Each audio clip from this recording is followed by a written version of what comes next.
bonjour et bienvenue pour un nouveau podcast. Ça me fait très plaisir de vous retrouver de cette manière parce que le podcast c'est aussi très cool et je trouve que c'est un bon complément aux vidéos. Alors si toi tu es aussi d'accord avec moi, eh bien vas-y commente et dis-moi que tu aimes aussi tout autant que moi les podcasts. Tu as vu le titre, comment vaincre cette peur de décevoir. Alors cette peur de décevoir les autres, je ne l'ai pas mis, mais c'est de décevoir les autres, et en l'occurrence, de décevoir nos clients. C'est quelque chose qui revient très souvent, et très souvent, en accompagnement, c'est des choses qui ressortent et que l'on me dit.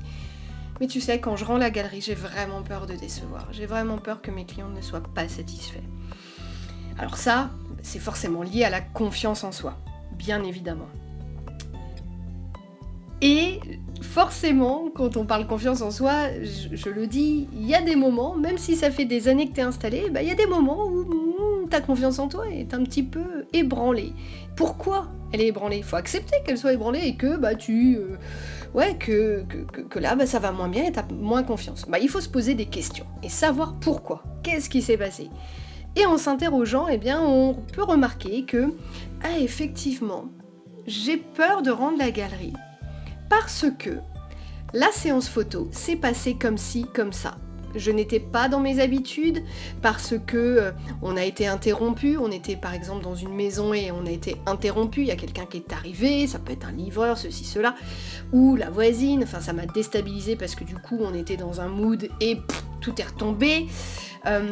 Il peut s'être passé plein de choses. Donc, déjà, questionne-toi. Il faut accepter le fait que, d'accord, ok, là, j'ai peur de décevoir, mais pourquoi j'ai ce sentiment ?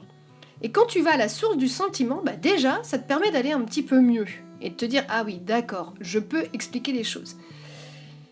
Alors par contre, si c'est une peur de décevoir pathologique, oui, mais à chaque fois j'ai très peur de décevoir et tout, non, à un moment, il va falloir prendre confiance en soi, hein. Ça, je le dis assez souvent, mais bon, à un moment, zut. Alors, montre ton travail, je le dis assez aussi souvent, mais montre ton travail. N'hésite pas à partager tes galeries aux copains et aux copines, ça va t'aider. Comme ça, si vraiment tu penses t'être banané, si derrière vraiment les collègues te disent oui, tu t'es banané. Oui, j'utilise le mot banané. Hein, tu ne l'as pas entendu depuis les années 80. Attention à toi, je vais peut-être te faire tous les fruits. Fais gaffe. Je vais peut-être finir en te disant que j'ai la pêche. Et hop, un petit légume, j'ai la patate. Là. Bon, je vais pas tous vous les faire. Bref, n'hésite pas à montrer aussi ton travail aux copains, machin, etc. C'est intéressant d'avoir un autre regard aussi sur son travail. Ce qui peut t'aider à la confiance, c'est aussi pourquoi pas faire des concours. Si ça c'est quelque chose qui te botte, pour la confiance en soi, ça peut faire beaucoup de bien. Mais en tout cas, dis-toi une chose, il se pourra dans ta carrière que tu aies des moments comme ça de doute, que tu as peur de décevoir tes clients. Et la seule chose que tu as à faire, c'est d'accepter cette émotion et de la comprendre et de chercher sa source. Il n'y a rien de plus à faire. Mais quand tu fais ça, c'est clair que tu trouves la solution. Et bizarrement, tout se dénoue. Il faut se poser des questions. Pas laisser nous envahir par des émotions qui sont négatives, parce que qu'est-ce qui va se passer si on laisse faire les choses telles que ? On va balancer la galerie en n'ayant pas confiance en nous, en ayant peur, et il y a de fortes chances que si on n'a pas un process de travail très particulier, dans la manière dont on va rendre cette galerie, on va pas bien faire les choses, et rien qu'à l'écrit, les clients peuvent le ressentir. Donc, très attention. C'est pour ça aussi que d'avoir des process de travail aide énormément.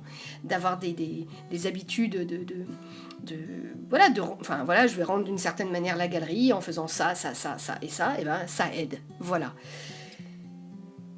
Accepte ce sentiment. Il n'y a rien de mal. Faut pas oublier que...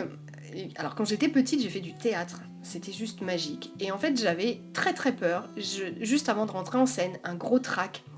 Ce pic d'adrénaline qui te fait être une autre personne sur scène après, c'est formidable.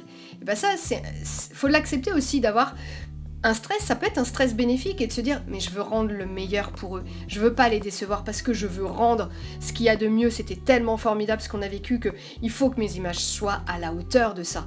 Donc je vais tout faire pour pour leur rendre le meilleur. Ça, c'est pas pareil, c'est positif et au contraire, ça nous oblige à nous dépasser.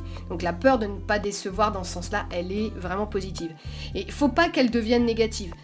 Sinon, en effet, ça va nous obliger, enfin,